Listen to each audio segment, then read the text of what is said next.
What did Shakyamuni Buddha ultimately discover? He then told the world that there are fundamentally no gods. Hello everyone, I am Global Oddities. Today we will talk about the long-awaited secret of Buddhism and Shakyamuni Buddha. 2,500 years ago, there was a place called Kapilavastu. At that time, the king of Kapilavastu was named King Suddhodana. His wife was named Queen Maya.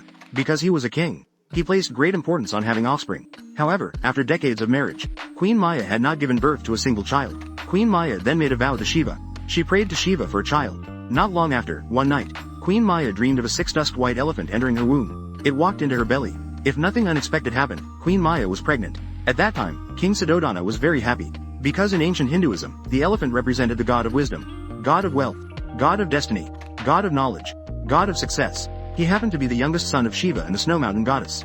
During this process, the king believed that Queen Maya's wish must have been seen by Shiva. Therefore, he thought this child was a gift from the gods. He could not just be an ordinary person in the future. He immediately called for the high monks of Hinduism at that time to provide guidance. After the monks examined it, they told King Suddhodana, the child in the queen's womb, if not following religion, would surely become a ruler who dominates a region. He would be worshipped by all the people. If he came into contact with religion, he would also be worshipped by all the people.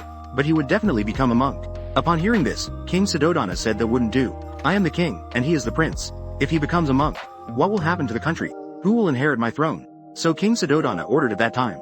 After the child is born, he is not to be exposed to anything related to religion. In the blink of an eye, it was time for childbirth. Queen Maya gave birth in a place called Lumbini Garden. She gave birth to the prince Siddhartha, who was also Shakyamuni Buddha. According to legend, there were miraculous signs at the birth of Shakyamuni. He could walk independently as soon as he was born.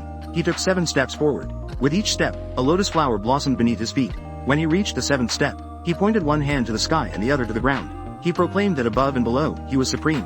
In fact, the key point of this story is not that Shakyamuni could walk as soon as he was born, or that he uttered his famous quotes. What is important is the number 7. In Buddhism, it is believed that the world is composed of 7 elements. These are earth, water, fire, dharma, space, consciousness, and perception. This world and even the entire universe, they are all composed of these 7 principles. Even the 6 realms of rebirth require 49 days. It's not just Buddhism that is sensitive to the number 7. In our Taoism, there's also the concept of 3 gives birth to all things. The concept of transformation occurring on the 7th. In Western religions, God created the world in 7 days.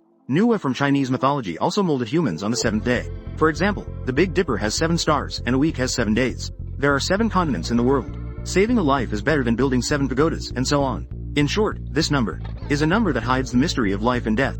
Buddhism places special importance on it.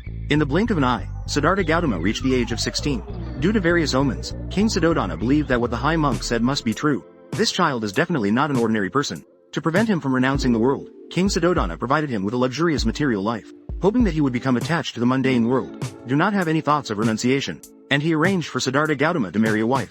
In the days that followed, they were deeply loved by the people. They lived a life free from worries about food and clothing. They truly received worship from all the people. After all, at that time, Siddhartha Gautama was the typical second-generation official and wealthy heir. But fate may just be like this. King Suddhodana feared what was to come even more. One day, Siddhartha Gautama walked to the east gate of the palace. He saw an old man who was thin as a skeleton. Then he went to the south gate. He saw a dying patient. He then walked towards the west gate. He encountered an old man who had just passed away. The family members around him were crying. That night, the prince Siddhartha Gautama could not sleep. He spent the entire night thinking, why is there so much suffering in the world? Therefore, he decided to seek the answer, preparing to embark on the path of cultivation. One night, Shakyamuni gave up his luxurious life. He renounced his noble status. He quietly left the palace. Shakyamuni also shaved his head and left home as prophesied by the great monks. He lived a life of wandering from door to door, begging for alms. He did not change his name to Shakyamuni. On his journey of cultivation later on, he encountered 5 followers who respected him greatly. They would later be known as the 5 ascetics. From then on, they practiced austerity together. Like ascetics, they ate only 1 meal a day. They slept outdoors and faced the elements each day, all in search of the truth that frees one from the sea of suffering. This practice of austerity lasted for a total of 6 years. Suddenly, one day, Shakyamuni fainted beside the woods. Upon waking, Shakyamuni realized that such austerity could not lead to the truth. In the past, I lived in the palace with fine clothes and abundant food, and the harsh asceticism of living in the wilderness now is just 2 extremes of life. I had not realized the truth from the abundance of food and clothing I once had.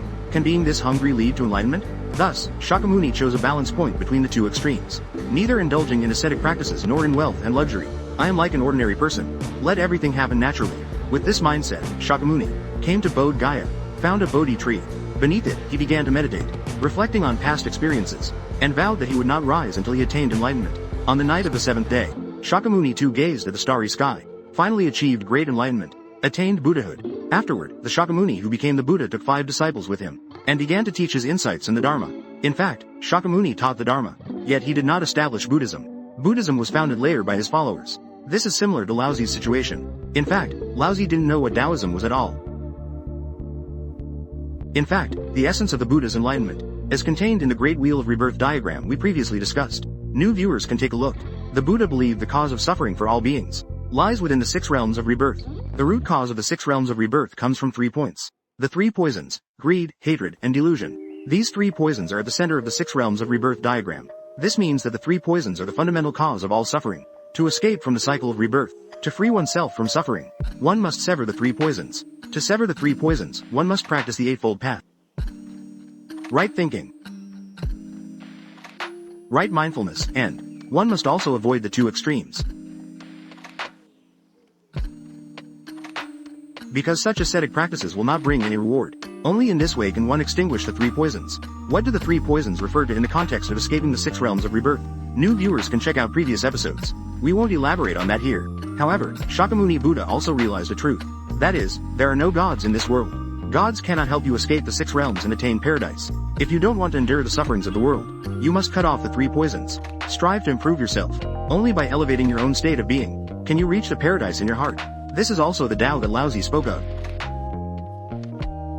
In our previous Alien Paul series, we mistakenly dug a pit. We said that Laozi was the first saint to escape the network of the 6 realms of rebirth. We also mentioned that Laozi casually enlightened a barbarian as he went west through the pass of Hangu.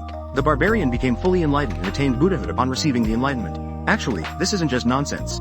Buddhism and Taoism are not simply one phrase. It is because of a book titled Laozi Converting the Barbarian's Scripture.